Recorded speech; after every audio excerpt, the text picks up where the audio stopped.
TheChowTimePod. It's your host, Red. I got a video today from Chang Nation. You know, we all know black women seem to love to put down black men.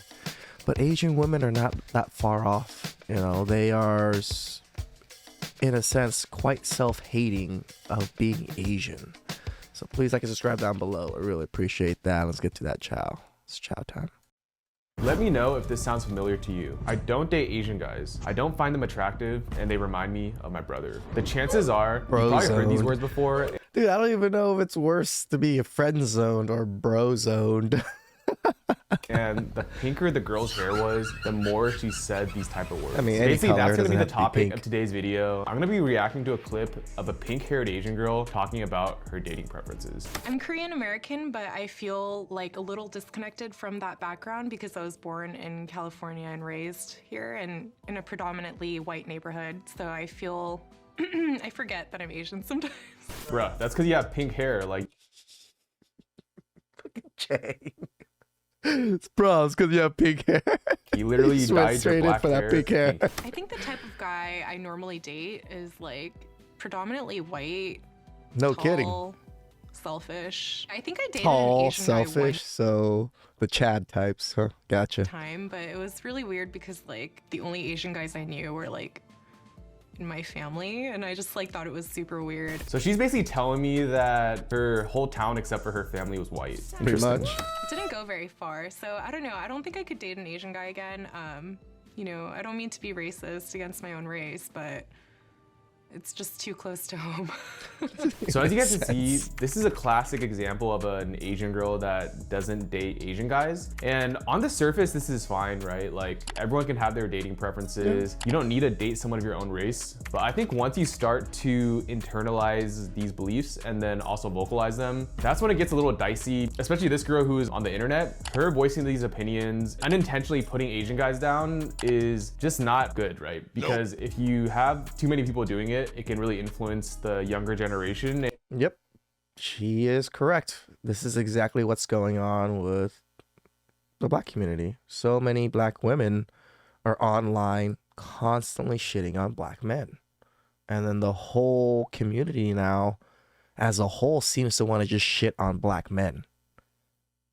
Chang is 100% correct on this. Like, the more people that just speak this way, the more people are more willing to speak this way.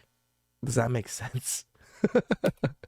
And you really are what you see. Nowadays with TikTok and all these other social media platforms making virality a lot more accessible, it's very important to not have this type of negative behavior towards Asian guys. If it wasn't for her dad who's Asian, then she wouldn't be here. And as much as she wants to not remind herself that she's Asian, you know, by dating non-Asians as well as dyeing her hair pink, she's always gonna be Asian. Like that's the reality of the situation. And I find this type of behavior is very common in certain areas of the US. I notice this a lot in Seattle, where I'm from, but I've also heard that this is common in really any city, even like SF, Austin. Typically, the more left-leaning cities have this type of behavior from what I've 100% seen, but agree. it's rampant. I'm in Los Angeles. A lot of women, Asian women, would prefer it.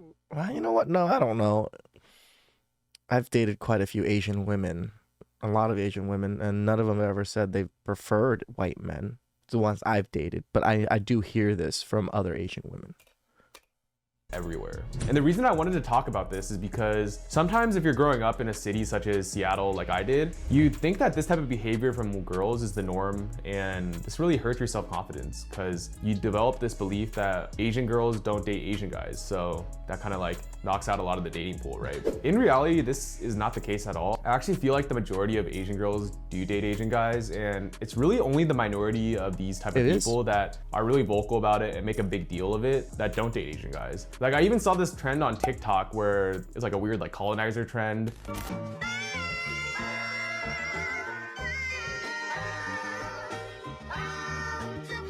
No, it's literally because of the Ali Wong special, Colonize the Colonizer.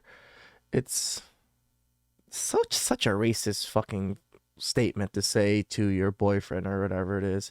It's so fucking stupid too, because my ex-wife used to say this to my sister's boyfriend, and my sister's boyfriend actually came up to me and like spoke to me about this. It was just like, Dude, I don't understand why your wife and your sister constantly always want to say that, like, colonizing the colonizer thing, and I'm just like, they're just idiots.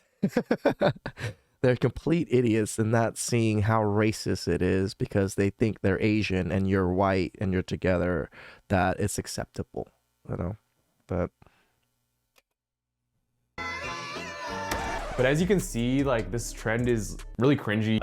Like, I don't even little like view bit. race like that. And I've actually noticed that people that are so fixated on race, where it prevents them from taking action and just like living their life, are the ones that they themselves have a lot of internal beliefs that are, you know, self-hating. So that's my take, is when you see this type of behavior that's, you know, really strange and it's like negative towards Asian guys, it's always best to take a step back, realize this is the minority of girls that Yes. honestly you probably don't want to date them in general. Like, you saw that girl, she's like, oh yeah, I typically date guys that, you know, are selfish. Like, White, tall, selfish. that's I don't know. I feel like that's kind of a red flag in and of itself. And just to take a step back, I mean, the pink hair is it's already a pink flag, at least, that's for sure. I feel like even if you apply this to any other race, this is just red flag type of behavior, because Correct. typically you want to date a girl who has strong family values, is proud of their heritage and culture. Even if they're like European, typically you Correct. don't want to date a self-hating European girl. And also you want to date a girl that, you know, doesn't have these like black and white beliefs in their head, right? So if you take away one thing from this video, I think it boils down to dismissing negative behavior that you see in the media and really just focus on taking action in your own life. Because at the end of the day, you can only control your own actions. So by focusing on taking action in a positive direction, whether that's Passport bros, work out, get a better job, get some new skills, work on yourself, eat healthier, all those things. going to the gym, losing weight if you're overweight, practicing your communication and verbal skills, That's important. Start talking to people. Start going out there, saying hi. You know, it is what it is. if you start going on dates and you're not getting second dates, learning a new skill to make more money, whatever it is in your self-improvement journey, you got to just like take action in that realm. And then when you see this type of behavior on social media that's like kind of strange and, you know, affects you negatively, since she's kind of like putting down Asian guys and I myself as an Asian guy, it's best to dismiss this behavior and just like not really think about it. I'm just making a video about it, and by accepting there's always going to be people such as this pink-haired girl out there, or you know, like illogical people, vocal people that have an opposite opinion of yours. You can just accept that this is the reality of the case, and then surround yourself with people that are actually positive influences. That's why they say you're the average of the 5 people you hang out with or spend the most time with, and it's really true. Like, I feel like once I moved to Las Vegas, I was around more creators and I started putting out more creative content myself. Same with my personal training business, right? For online coaching, I almost pulled the plug when I was in Seattle. Then when I moved to Vegas and was around other entrepreneurial minded people, I feel like that in itself motivated me to continue coaching, and it actually almost like normalized behaviors. And so I'm Yeah. seeing all these other people doing cool shit. So I'm like, No, he's 100% correct. Like, the more people that you surround yourself with that are doing things, they don't have to be successful. I think if they're successful, it would be great, but they don't have to be. As long as they have the drive to want to do something and they're all doing things, you surround yourself with those people, you'll always do things together. You'll always find ways to want to work with each other. This is how like Chow Time operates with my other side of business. We just connect ourselves with as many people as we can, and as soon as someone has an issue or a problem, well, guess what? We have someone within our group that can solve pretty much that problem for you. So it's nice to surround yourself with solid people that have drive and ambition. They don't have to be successful. As long as they have some drive and ambition, they're going to want to get to where they want to be. And sometimes you're the one that helps them, or sometimes they're the one that helps you. You never know.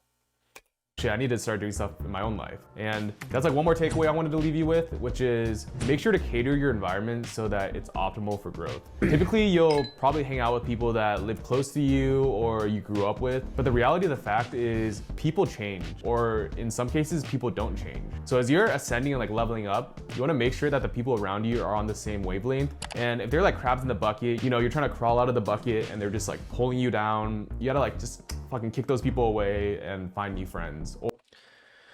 Yep. After my divorce, I think I dropped more than 50% of my friends just because how they handled things, how everything was.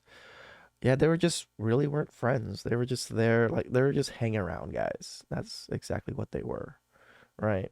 And when I cut ties with like even my best friend since high school, a Vietnamese guy I've known for a very long time, and we've been close for a very long time. After my divorce, we really got into it, and I ended the friendship, and I still really haven't talked to him since. I've seen him once at a party, and he wasn't happy about it. To me, I was just whatever, and not that I regret it or anything. I felt that I needed to do that to grow better and to meet new people because my old friends were very, like he said, stuck in their old ways. They just wanted to chill, hang out, smoke, and just, do nothing in life in a sense. Nothing forwarding. And at that moment in life, I just lost everything and I had to start over. So I was really in that drive to, I must become successful. I must become something. I must do something. I'm old now. I've spent 12 years with someone, lost everything. What the fuck do I do? And he actually attacked me and like was not supportive of it, and it really fucked me up. So I was so upset about it, I just ended the friendship. And I think a lot of people have this issue of being scared to end friendships. Not everybody's good for you. Not every friend is made to make you better. Some friends are made to make you worse and just to keep dragging you down. So just let go of those people. That's it. Or honestly, go lone wolf until you figure out what you need to do and then find friends or a social circle that supports your goals. But essentially, that's gonna conclude this video. Let me know what you guys think. Have you noticed that the pinker the hair, the more self-hating they are? Fucking Chang. I mean, he's not wrong with the pink hair. I just think it's like any hair, any colored hair that's not a normal color. They always seem to have some kind of self-hate or some kind of evaluation that isn't apparent. Please like and subscribe down below. I'd really appreciate it, and I'll catch you guys next time.